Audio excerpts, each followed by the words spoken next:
பிரதமர் Anwar Ibrahim சபா மற்றும் Sarawak ஆகிய மாநிலங்களுக்கு அடுத்த பொது தேர்தலுக்கு முன்பாக கூடுதல் நாடாளுமன்ற இடங்கள் ஒதுக்கப்படும் என்று அறிவித்தார்.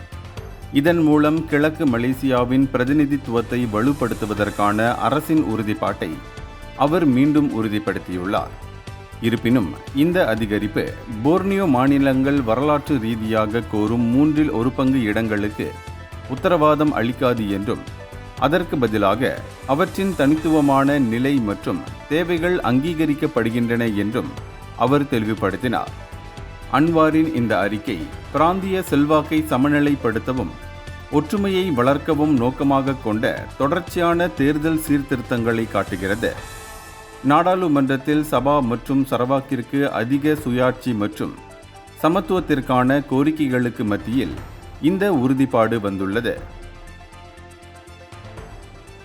இந்தியர்களின் இதய குரல் மக்களோசை.